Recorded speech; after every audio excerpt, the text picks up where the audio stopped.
Perkenalkan, nama saya Yudhira Ransida, kelas B1.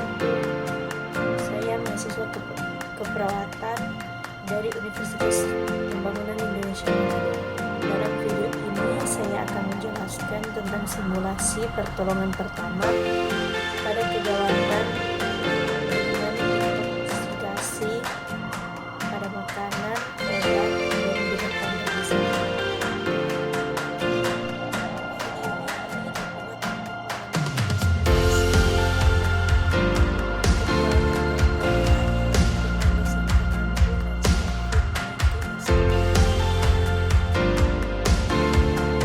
Yang pertama, intoksikasi makanan. Kenali 7 tanda keracunan makanan. Yang pertama, tubuh terasa lemah, mual dan muntah, demam, nyeri perut, diare atau BAB cair, sakit kepala, tidak nafsu makan. Pertolongan pertama di rumah. Yang pertama, cukupi kebutuhan cairan.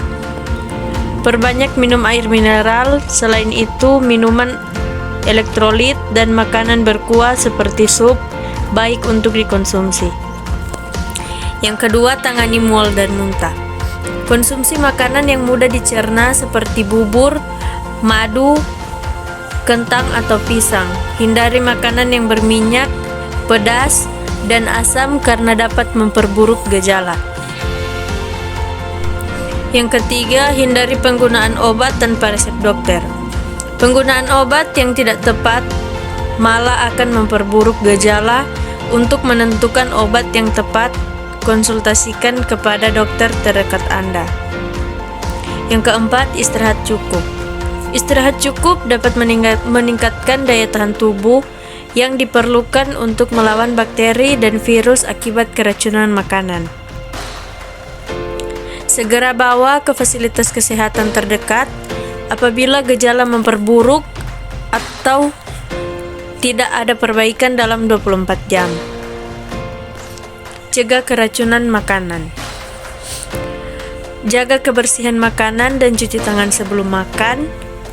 Masak makanan dengan matang. Jangan mengonsumsi makanan yang berbau tidak sedap, berlendir, atau kadaluarsa. Selanjutnya, intoksikasi obat. Obat yang sering menyebabkan keracunan. Yang pertama, antihistamin, analgetik, vitamin dan mineral, obat flu, hormon, antibiotik, mineral. Penanganan keracunan. Pertama, fungsi respirasi, fungsi kardiovaskuler, gejala sistem saraf pusat, gejala lain, penentuan keracunan. Selanjutnya, faktor yang mempengaruhi intoksikasi obat.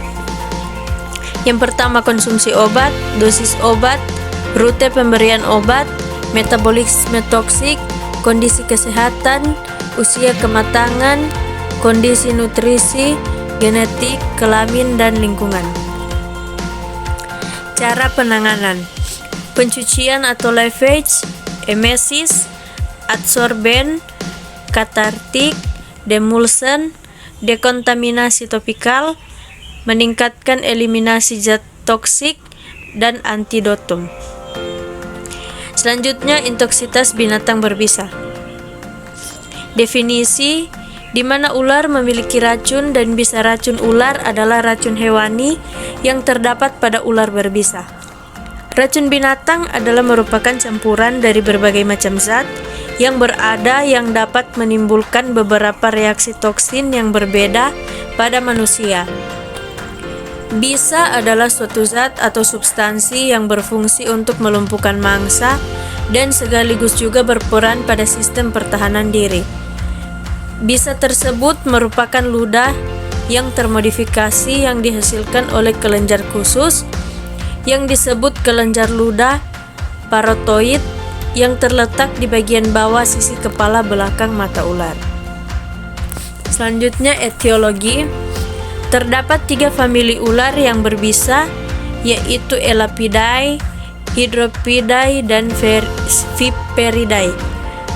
Bisa ular dapat menyebabkan perubahan lokal seperti edema dan perdarahan, bisa yang menimbulkan perubahan lokal tetapi tetap di lokasi pada anggota badan yang tergigit.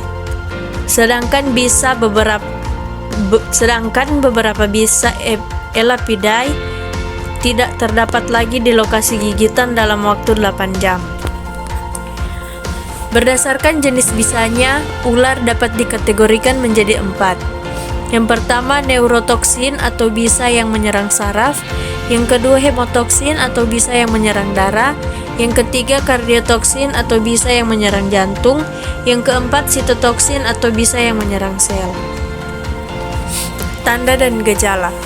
Yang pertama, gejala lokal. Yang kedua, gejala sistemik. Dan yang terakhir, sindrom kompartemen. Penata laksanaan. Yang pertama, prinsip penanganan pada korban gigitan ular. Menghalangi penyerapan dan penyebaran bisa, menetralkan bisa, mengobati komplikasi. Yang kedua, pertolongan pertama. Pertolongan pertama, pastikan daerah sekitar aman dan ular telah pergi. Segera cari pertolongan medis, jangan tinggalkan korban. Selanjutnya lakukan prinsip RIGT, yaitu R atau risur. Yakinkan kondisi korban, tenangkan dan istirahatkan korban.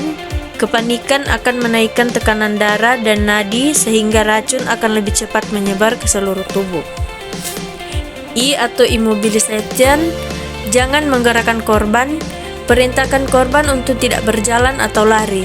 Jika dalam waktu 30 menit pertolongan medis tidak datang, lakukan teknik balut tekan atau pressure immobilization pada daerah sekitar gigitan, baik tangan maupun kaki.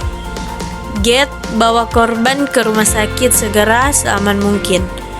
Till the doctor, informasikan kepada dokter tanda dan gejala yang muncul pada korban. Selain itu, transportasi secepat mungkin korban menuju ke fasilitas kesehatan terdekat untuk segera diberikan tindakan medis oleh tim kesehatan.